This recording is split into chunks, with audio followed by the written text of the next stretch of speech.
Welcome to the Find Your Leadership Confidence podcast with Vicki Noethling. You are about to discover impactful lessons that help you grow as an individual, grow your confidence, and find the positive and good within you, so you powerfully and authentically become the best version of yourself. Be sure you visit our website at www.findyourleadershipconfidence.com. While you're there, subscribe to us via your favorite network. Now tune in, get ready, and enjoy the journey of emerging as a leader of exception in the 21st century. Welcome, everyone, to the Find Your Leadership Confidence podcast. I'm your host, Vicki Noethling, coming to you from Roswell, Georgia. The goal of this podcast is to bring topics and guests that will empower you to become that confident leader and take your business and your life to the next level. Today, I am very excited to have with me Gao Montsemme as my guest. And let me tell you about Gao. She is a Freedom Illuminator Embodiment Queen. I'll say that again, a Freedom Illuminator Embodiment Queen. Love that. Some call her a visionary doula. She helps individuals finally break free from generational toxic relationships, imprints, and curses, and connects to their highest selves and cultivates a healthy, meaningful, and fulfilling connection so that they can radiate true confidence, crush it in the boardroom, bedroom, and beyond.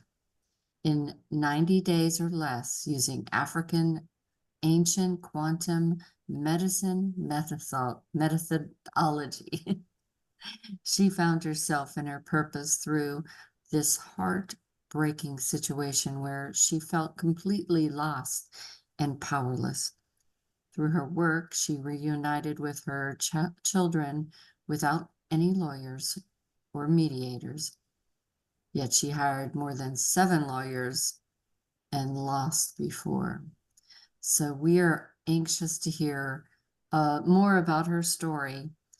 And today we're going to talk about the aligned life, embodying your true purpose for maximum impact.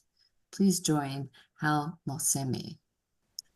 Oh, I'm so excited to be talking to you today. It's wonderful to have you on. I'm excited to be here. Thank you for having me. And I just want to start by greeting your audience and you. And I often do it in my native language, and we say dumelang, dumelang, lokai. And in direct translation, dumelang is agree. Locate yourself. Where are you? And since we are here in Find Your Leadership Confidence podcast, my question to you as a listener is, do you agree to find your leadership and lead from confidence? Do you agree to embody who you are? And where are you as you coming through? Where are you? Is your energy, your thought somewhere else, or you are coming here fully with that intention today to say, I'm going to find my leadership and be open to whatever that is going to come through for you? That's how I just want to start this conversation. Awesome. That's perfect. Well, I know that your voice, your accent has given away a little bit, but please, we always start with the easy question. Tell everybody where you call home, where you live, and give us a little bit of background that led you from maybe a young girl to what you're doing today. Awesome. Thank you. I currently live in Germany. I've been here for 10 years, but I come from Botswana in Southern Africa. That's where I come from. And when you ask me, where was I as a little girl? I come from a family of, especially when it comes to careers and all that, my parents were farmers, and that's kind of like the only thing that we knew. And I grew up, especially when we talk about leadership, because it's part of that. I grew up somehow, there was that ambition within me. I just knew there is something different that I'm here to be. Yeah. And let alone that, one thing that my mom did very well was to remind me that I'm different. It was more, you are different. You are not like my other children. Why can't you be like my other children? You Yeah. know, so I grew up fighting this not being accepted as I am, you know, wanting to be okay with my own with my own Mm. difference, you know, and especially when you talk about leaders, you might have not felt that you belong to your family, to the society, to the culture, because we are not meant to belong. So as much as I knew what I knew and I was striving for that, and I was kind of like fighting for that, there was also a wound of wanting to Mhm. be accepted, which created different aspects of self-approval, where you go with self-approval mask, looking for validation. And if you don't get it where you come from, you're gonna look for that outside of That's right. you. And I did that, and I did it very well because I found myself in relationships that were toxic. And I had two children that I really fought for with everything that I had as an accountant, because I was an accountant before I did what I'm doing now. You know, Mm. so as an accountant in a corporate environment, I was working. At times I'd come back at home at 2 a.m. in the morning because the books were not Yeah. balancing. So I had to stay up Mhm. until morning. And as much as I was present with my children, and we do this a lot, I was equally absent as the absent father, you know. So I went through this period where, especially waking up in the morning or even on a Sunday, thinking that I have to go back to that office, you know, Yeah. and you start having all those heart palpitations and all Yeah. that, you know. But I kept on doing it because the whole badge of honor was like, I'm doing it for my children. You know, I kept Mhm. on doing it until one day the company that I was working for was downsizing. And somehow at that there was lots of fear around, but within me there was joy. I felt the joy, like this is the time for me to really leave this company. I don't like what I'm doing after all, you know. Yeah. So as I was dancing, I didn't know what I was signing up to, because leaving that company, which was like my identity, was the beginning of things. Like shortly after I left, my mother got sick. And shortly after, a few weeks before, my younger brother had an accident, a near-death accident, which I actually saw before it happened, and I spoke about it, you know. And now we went through this year of now the package that I got from the company, I had to use it to take care of my mom, to take care of my Mhm. younger brother. You know, I'm there with the whole mortgage and two children, and I didn't know what the future held for me. And as if that was not enough, I lost my mom, and my ex-boyfriend started the case for fighting for custody of the children, you know, and at that moment, because no matter how difficult it was, I was held into, I have to fight and live for my children. So I would say the time when I get to ask myself, what is the point of life? Was the time when I actually walked in court with confidence, you know, with my head high. I've been a single mother, so I just knew that there's no case here. You know, it's very simple, nothing to worry about. So I went to court, but when I came out of that court, I was a different person. Mhm. My confidence went from 100 to negative, you know, in Mhm. just one bit. That's when a journey that actually brought me here started. So your husband got custody of your boyfriend got custody of the kids in that first case?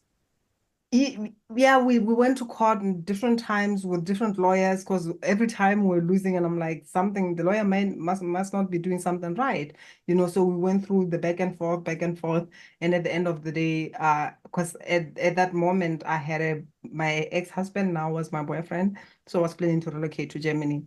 So I think the agenda for my ex-boyfriend was to try not to stop me from Yeah. relocating, because I can't do it without my children, you know. So Yeah. I couldn't. At the end of the day, they just said it's fine for the children to be with him. And at that time, he was not even staying by his own place. He was staying by his girlfriend, ex sister-in-law, because he was in a relationship with his Oh, sister. goodness. Yeah. Awesome. Yeah. That was like, that's what I said, even when I was meeting social workers and everybody, and even in the judicial, I was just like, I don't understand. Like I couldn't grasp it, I couldn't. That's why there was a lot of turmoil, anger, and everything that I was feeling because nothing made sense, But Yeah. at the end of the day, that's what the court ruled, right? Mm. And at that moment, even when it comes to life, I remember I just didn't know how I'm gonna survive. Life didn't make sense. Yes. Yeah. But at the end of the day, I made that crazy decision to say, okay, fine. I'm just gonna relocate and I'll try to fight for this while I'm away. That was like the first crazy, brave decision from Yeah. a mother who, like, as women, especially when I look where I come from as an African, especially a traditional family, our identity comes from being a mother. And Yeah. as women, we have also been conditioned and programmed to believe, like, actually, that's one thing that gives us validation. It's how we take care of our children. It doesn't matter what we want to do in life. We can put that in the backseat and just go through life, taking care of everybody, our partner, Yeah. our children, and it's fine until things happen. It's That's when not. you're like, oh shit. So yeah. Yeah. So that was it. And when that happened, as much as I was brave enough to relocate, I was here, but I had a lot of guilt, shame, and I felt that I don't even deserve to enjoy Mm. life because my children are not here. So I went through a period of living that guilt and shame and still trying to go back. I even appealed, we went to higher court, but nothing worked. But one thing that I held into at that time, because I was now awakening as I was asking myself all these questions, one thing that I held into was gratitude. I was just grateful that since I relocated, nothing bad happened to my children, no health issues or anything. But then it happened that one of the days I received a call, and my ex-boyfriend said, "You may have to sit down for this one." Mm. And my heart was coming out of my chest. And I sat down and he said, Fiona had an accident. She was bitten by two Rottweilers, and some muscles or veins from the like underneath the knee, especially the left side, has been torn and all that. We don't know if she's gonna be able to walk Oh. or not. Yeah. At that moment, everything that I had in me just collapsed. And as a Mm. strong woman, because when you go through life feeling like you have to fight for your existence, you have to teach people to be okay with who you are, which is something that I developed from childhood. We develop this, I am strong. You don't even know how to ask for help. You don't even feel your emotions. Like that's an illusion of strength that we hold in. Mhm. So I was going through this war for my children from this mask. And at that moment, literally everything collapsed. And I remember the words that I said was, I don't want to be strong anymore. I don't wanna be strong. So I allowed myself to feel for the first time, feel the tears that I suppressed and Mhm. trying to hold on to what I didn't know it was. And I started another journey going back again. I met the social worker who I was hopeful when I met her. Like, oh, at least I met someone. And now, because there is this case here, she's going to help me. She took the files and she just said, this is an easy case. And after something like 3 days, she gave me back the files, and her words were just simple. Your case is very simple. If someone was meant to help you, you would have been helped. But what you are dealing with is a spiritual war. Mm. And she gave me back the files. And I did what I could and came back here. I remember one of the things that I did as I was here, there was a time when I felt a nudge to start writing. And I took a shower and I sat down in the dining room and I started writing. And the words was that came through was, who are you without your mother, without your father, without your religion, without your job, without your house, like everything that we normally identify ourselves with. Right. Mhm. So I'm just writing and I'm thinking, oh, this is gonna be a good post. I'm not attached to it. I'm just writing. And at the end, who are you without your children? And that hit me like a ton of brick. I'm like, Mhm. messages for me. And I started crying. And I said, I don't know who I am without my children. Mhm. I don't know. And the message was just simple, go find who you are. And that was kind of like the beginning of me being and doing what I'm doing, because I was just told that these kids are not yours. The anger and everything that you're holding into is because you believe that these children belong to you, but you don't own them. They are on their own path, on their own mission, and you are also on your path. Are you willing to follow your path? Wow. So you talked a little bit about reconnecting with your inner child and how it boosted your confidence, but it changed your interactions with all those people that you deal with at work and personal relationships. Now you've got this confidence and you realize you have a purpose. What was your next step to really live that purpose? I would say the first step from that was for me to let go of whatever that I was holding into, starting with this case, because first thing, like one of those realization as I was fuming and all that raging, and the first question that I was asked but why did you attract this person? You know, and I was like, wow. But it's kind of like came at the same time. The question is coming, there is that download where you just know what you know without even knowing why you know what you know, right? Yes, You that's know, exactly right. so yeah. So I just knew that I was looking for acceptance. It's acceptance that I was seeking Yeah. for that got me where I was.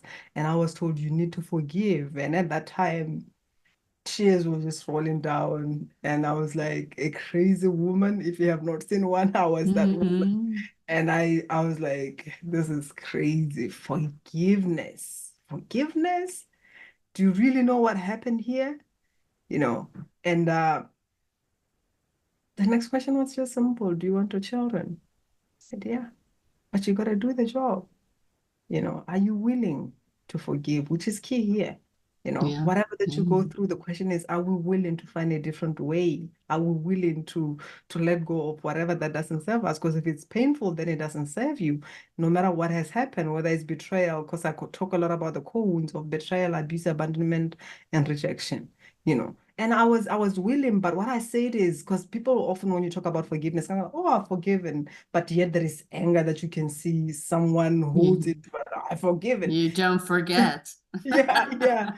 But for me, it was, I would say, a moment of surrender at the same time, because as much as I was crying, but I just said, I don't know how to forgive. I didn't know how, because when I was trying to find that, or even what the heck does that even mean, and I don't know Mm-hmm. how to do that, you know.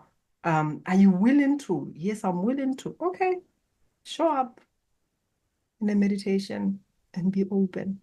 Mm-hmm. So I went through that process because my next question was, how am I gonna know even how that I've forgotten because I've forgiven because I don't know what forgiveness is, and Yeah. how am I gonna know that I've forgiven? Their heart will soften, and you'll have your children back. So I was waiting for that, but I was not even attached because I didn't know what forgiveness is. That's why I believe forgiveness is not a mind thing. It's not a mind game. It's you being.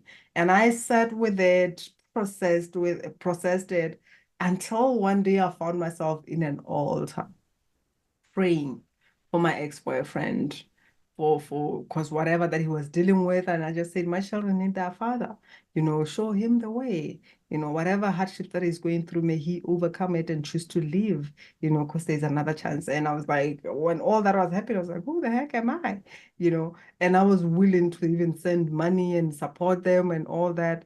And that was like a different person from I want to kill for my children, because first thing Yeah. happens to our children, we want to do that. I want to Mm-hmm. I will kill for my, actually, we say that, but we are not willing to live for them. So I went through that process, and through that process, while all this was unraveling, that's when at some point I was just told, actually, I had a out of body experience, and I was just told it's time to do what you came here to do. So talk to us a little bit about, in the bio, I talked about the African ancient quantum medicine. So how did that process help you, and how does it differ from our conventional healing? I mean, did it help in healing your daughter, but more so it sounds like it helped in healing you as Absolutely. well. So talk to us Absolutely. about what is that? Yeah. I'm just going to combine the inner child because I haven't really connected to it and what came through, Yes. because the inner child is a doorway to our vision, to our Yeah. purpose. When we forget that part, which for me, as much as I knew what I knew and I was dealing with what I was dealing with, out for that, this work that I'm doing to come through. There was a point I was angry with what I knew I was angry with, but there was a point when my inner child came through and I just heard this voice, do you want to know why I'm angry? Mm. I said, yeah. And I waited, nothing came, and I just went to bed. And then I was taken into this journey again where I'm out of the body. And she took me to a lifetime where she was molested by her father. Mm. Yeah. And I'm here dealing with this lifetime experience, what I know consciously, but there was another layer that one my inner child was holding into. So through that, because the memories in my body were Yeah. present, it's like it's just happening, Mm. and I had to heal that. And when that was opening, I was now felt safe in my Yeah. body. Which is one of the first steps is like, are you in a body? Do you feel safe in your body to give birth to your desires? So when that came, that's when, because at first thing I was like excited and seeing what people are doing. I'm like, oh, I want to channel some angels and all that, and that was just like the mind. But through that, I was just told you need to go back to your roots. Mm. When I went back to my roots, that's when I connected deeply with this gift. And what is African ancient quantum medicine? Basically, like I said, I'm a human MRI psychic surgeon, so the body talks to me or I talk to the body, we both Right. communicate. And when I connect with someone, it doesn't matter whether you share what you're sharing, as long as you are open to find out, to get to the core of the issue. So it's kind of like I just scan the body and know where the memories are stored in the body, whether it's mental, emotional, and even when in situation where there is memories of sexual abuse and all that, it's through the inner child. At times an elder is just like we're sitting there as an adult and it's kind of like, what is happening? No, my life is just okay, or maybe I'm just in this relationship. That's what we're thinking of. And then the inner child will come through with all these emotions that I get to it's kind of like I step into your aura and I know everything that is happening in Mm. your body. So I'll feel all the emotions and all that. If there's rape that happened, the inner child comes through and show me this is what happened here. Mm. So I get to know where the issues are blocked, heartache, whether it's because issues actually before even something manifests in our physical body, whatever pain that you're feeling, and like, I'm gonna go to the doctor and you get the painkillers or whatever. It's something it's there, energetic Deeper. fields, Yeah. there's some emotions and all that. So there's some things that I may speak about, and it's kind of like, I don't know about that, I'm not aware of it because it has not manifested in the physical body. And there's some things that have already manifested in the physical body, and the intensity is also different. I Mm. just know this is something that this person is experiencing. And often you find that someone has been by the doctor and all that. So I get to know what is happening in the body. I don't really work with the mind, I just work with the consciousness, the body, and other energetic fields. So that's what makes this work different because I know where Mm. the problem is in every situation. Let's say we're talking about health, or we're talking about wealth, relationship, or spirituality. The body always lights up. It's kind of like these imprints wherever that is stored.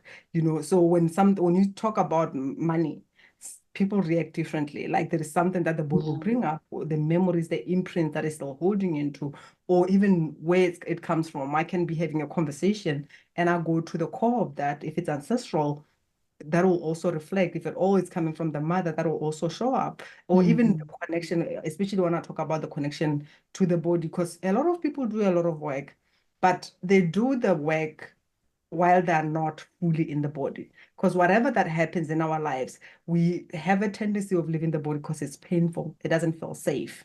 So when you do the work while you are out of the body, it's kind of like I'm doing a lot of work, but nothing is happening because you are not here. So first thing that I do is bringing the people back inside the body. This is why the first thing that I connect with is the body to know if it's safe for this soul, this being to be here. So I bring Mm. them back into the body and then we can work on what is happening. Because even the times when someone say, I don't know about that, they don't know about that because they are not fully present in the Mm.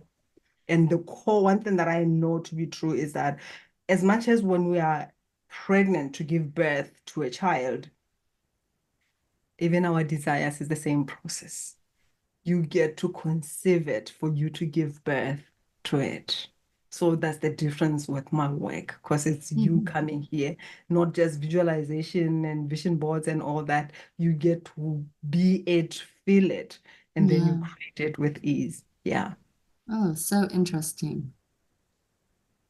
So time has flown by. I can't believe this. One quick question. So what are common misconceptions about integrating what you do with the African and ancient quantum medicine, and maybe what's been done with mindfulness and more brain work type of thing? Where is the alignment and where is the disconnection, I guess, between what you do and what others might do to help heal people? Yeah. What I would say is what I often find, like I said, first thing is that where, especially even when you talk about everyone is a healer. That's the one we know because we can heal ourselves. But on the Yeah, other hand, it's different when that is built in you and when it's a land scale, right? yes, yes. Yeah. So and when I look at what other people do, they're often relying on the words, on the process. Like this is what you Yeah, get A, B, C, D, and they follow that. And often they're doing this from not being present. They're following a whatever protocol that they have, yeah. and they're not present because I can be working with someone now and then I'll work with someone later. But what is needed or whatever that needs attention is going to be different. Even if I have my own, let me say when I'm having like this introductory call to this Mhm. African Nation quantum medicine, I often like to ask questions, but I don't often get to because of whatever that is coming through at first. I believe Uh, presence is everything. Whether you are a healer, a coach, a therapist, a CEO, whatever that you're doing, even a mother, I love that you're talking about leadership because even when I look at leadership is who you being because the truth of it, you cannot lead anyone or have power over any circumstances if you can't lead yourself. And true. presence is one of the key qualities to know what is here, whether you are in a boardroom or even bedroom, especially when you're talking about that made Yeah. connection. It needs our presence. When we are leading someone in the boardroom, it's still that presence. So I would say that's what makes it different from people coming with I know what to do from whatever that they learned and read, and from someone who's showing. I just show up, to Mhm. allow the consciousness of the body and all energetic fields to speak to me. So that's what makes my work different because for me, Mhm. it's kind of like what can be shifted right now that can create a difference in other areas Yeah. of this person's life. Yeah. And Right. also, even And when I talk about words, we may have learned some words, especially positive words, negative words. At times, even the attachment to the positive words, because a positive word doesn't mean that it's really positive and we relate to it positively. Giving an example with love, we all want love, but the truth of it, what is love? Love, the way we understand it, it's all different because we yeah. may want love, whether it's the love that we always see in movies, and it's kind of like, oh my God, if someone can just hold me and treat me like this. But the truth of it is, our nervous system craves the love that it was exposed to. It's the same Mhm. word, but we attract who we are. And at times we are not even aware of who we are, but we know that this is what I've seen, and your nervous Yeah. system is programmed to that. Yeah. So interesting. Oh my goodness. We could spend hours talking about this. I definitely want to have you Absolutely. come back and spend some more time. But the time has passed and it is time for me to share the contact information for how. As always, you can get this information on my YouTube channel, Vicki Noethling. Please subscribe, or you can go to the findyourleadershipconfidence.com. But if you are fortunate enough to be watching right now, thank you. We will share the contact information. You can get a screenshot. So the website is her name. So that's GaoMotsemme.com. Motsemme.com, and Facebook, LinkedIn, Instagram, TikTok, and YouTube. All you can search her name to find her. So thank her for that later. Okay. I'm going to turn it over to Hal to be able to talk to you about her website and what social media that really she spends the most time in, so that you can go there too. And she'll share also how you can connect with her. So it's all yours. Thank you. I'm active in, I would say, all sites, but more Facebook and LinkedIn and Yeah. Instagram too. I'm there fast every day, but more Facebook is what I respond to immediately.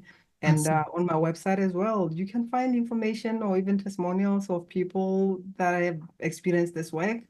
And one thing that I just encourage you to do, if you resonated with this work or you connected to your body, because one thing when I talk about listening, it's about not listening with the mind but listening to the body, because some things that speak to you, you may feel certain ways, certain things rising up in the body without you not even knowing what that is. I'm just inviting you to book a call, which is an introductory call to this work, where you're just gonna get to the core of things, and I'll share what I share with you. And whether it's the inner child, whether it's the sexual energy, I don't know what it's going to be, whether it's generational imprints that are coming through, it's going to be different for you. And the good thing is, what you do with that is up to you.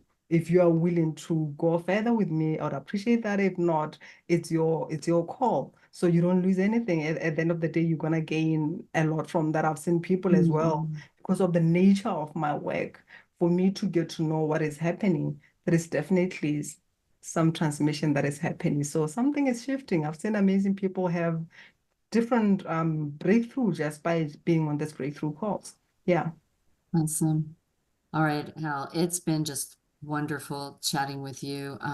It's really, I think, important that some of the things that you talked about, especially living in the present. I think so often we worry so much about the past and the future and forget to just live in the present. So I'm so glad you mentioned that and introduced us to how you do things a little differently, but really to maybe be that breakthrough that people need to find their true purpose. So I hope the audience will reach out to you, take advantage of that consultation, and see where it can lead you.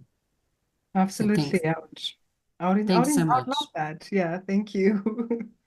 All right, so as always, I remind everyone that life is a journey and it's up to you to enjoy the ride. This is Vicki Noethling, signing off. Thank you for tuning into the Find Your Leadership Confidence podcast with Vicki Noethling, where we share impactful lessons that help you grow as an individual, grow your confidence, and find the positive and good within you so you powerfully and authentically become the best version of yourself. Remember to visit our website at www.findyourleadershipconfidence.com and enjoy even more great episodes like this one. Again, while you're here, subscribe to us via your favorite network.